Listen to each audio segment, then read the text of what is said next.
रहे थे। आप सबको अवगत हैं कि 24 तारीख की रात को कुसुम्बा थाना में एक घटना कारित की गई, जिसकी सूचना 25 को थाना को मिली। 24 को मंगला जुलूस के दौरान जो मृतिका है, एक नाबालिग बच्ची है, वो मंगला जुलूस के बाद मिसिंग पाई गई। गांव के कुछ लोगों को ये बताया गया कि घर के सदस्यों के द्वारा कि ये मंगला जुलूस के बाद से कहीं गई है, मिल नहीं रही है, और उसको ढूंढने का प्रयास किया गया। कुछ हद तक गांव के कुछ लोग इसमें इन्वॉल्व हुए उसको ढूंढने में। अगले दिन तक बॉडी या वो बच्ची नहीं मिली। तो फिर जब अगले दिन उसका मृत शरीर के बारे में जानकारी प्राप्त हुई, हम लोगों ने FIR किया। इसमें मुख्य रूप से 3 मेन अक्यूज्ड अभी तक सामने आए हैं।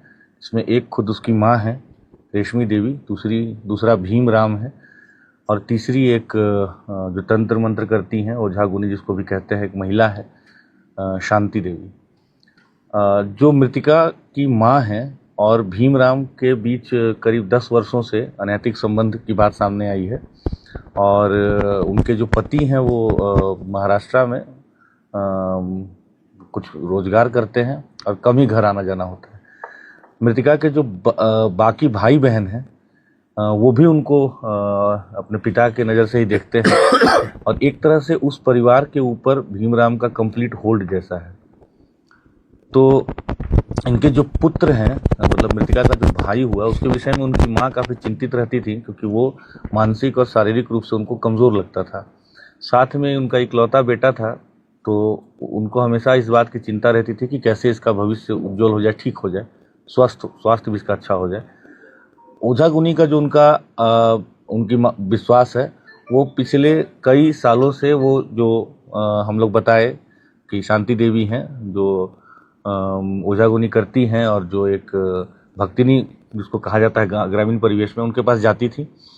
ज़्यादातर समय अपने पुत्र के शारीरिक स्वास्थ्य को लेकर या कभी कभी नौकरी के लिए जाती थी, कभी कभी घर में तंत्र मंत्र से अपने घर को बंधवाने के लिए जाती थी, जो सब पूर्व में किया भी गया इसी भक्तिनी के द्वारा।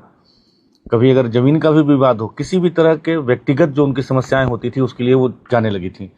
तो इन चीज़ों में एक तरह से ये जो भक्तिनी है वो उनसे उसके बदले में पैसे और बाकी चीज़ें लेती थी।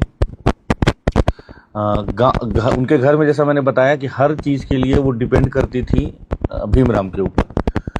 तो घटना के दिन भी जब ये अपनी मृतिका के साथ, छोटी बच्ची के साथ और भीमराम के साथ उनके घर गई, वो भक्तिनी के घर गई, तो उनके घर में एक छोटा सा, जिसको वो मंदिर कह रहे हैं, उसको धरती माता मंदिर या मनसा देवी मंदिर भी कहा जा रहा है, तो उस मंदिर में इनको बुलाया गया। हालांकि माँ बेटी दोनों दरवाजे से गई, लेकिन जो भीमराव था उसके विषय में बता रहे हैं कि वो पीछे का जो छोटा सा बाउंड्री होता है, उसको कूद करके छुप करके आया।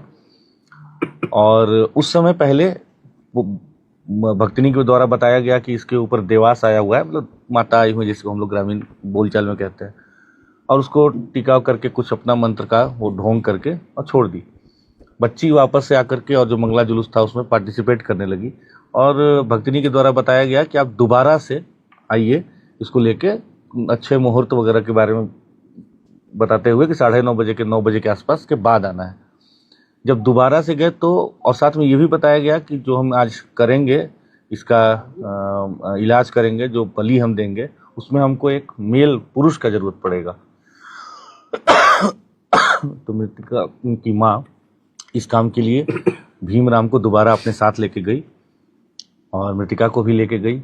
उसको, बच्ची को पहले बताया गया कि उसको वहाँ बिठा करके वो मंदिर में, जो छोटा सा है, उसको मंदिर तो कहा जा रहा है जो भी, तो वहाँ पे बिठा करके उसको पूजा वूजा किया गया, टीका उका कुछ किया गया।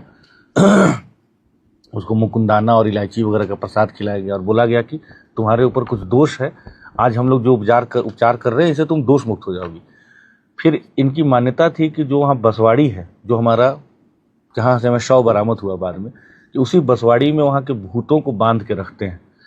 ये कह करके इसको वहाँ ले गए, और फिर वहाँ इसको लेटने के लिए कहा गया, और उसके बाद उसका भीमराम के द्वारा इसका गला दबा करके इसकी हत्या की गई। साथ ही उसको कॉलिंग स्टिक कहते हैं, उसकी मदद से, आप सब जानते हैं कि इंसर्शन किया गया ब्रूटली, और उसका सर फोड़ करके उसका खून लिया गया।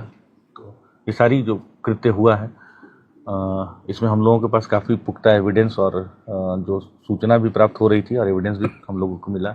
सबको हम लोगों ने अरेस्ट भी किया और हम लोग इस केस को बहुत गंभीरता से ले रहे हैं।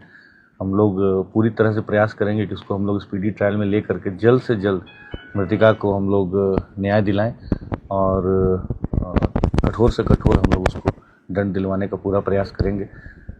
इस कांड के उद्भेदन के लिए 26 तारीख को ही रिस्पेक्टेड डीजीपी मैम के द्वारा और मेरे द्वारा एसआईटी का गठन किया गया था। उस एसआईटी में शुभम थे जो प्रोफेशनल आईपीएस हैं, साथ में एसडीपीओ विष्णुगढ़ थे, इंस्पेक्टर विष्णुगढ़ थे, 2 प्रोफेशनल डीएसपीज थे, कई और अन्य पदाधिकारी भी थे। साथ में कई और अन्य पदाधिकारियों ने इसमें काफ़ी सक्रिय भूमिका निभाई। इसमें सदर एसडीपीओ अमित आनंद है, साथ में वरीय पदाधिकारियों का भी लगातार हम लोग को निर्देश मिला। तो इन सब के कारण हम लोगों ने इस कांड का उद्भेदन किया है। सभी लोगों की गिरफ्तारी कर ली गई है। जो विधि सम्मत सारे प्रोसेस हैं फॉलो किए गए हैं, आगे भी किए जाएंगे और इस विभत्स घटना का हम लोगों ने उद्भेदन किया।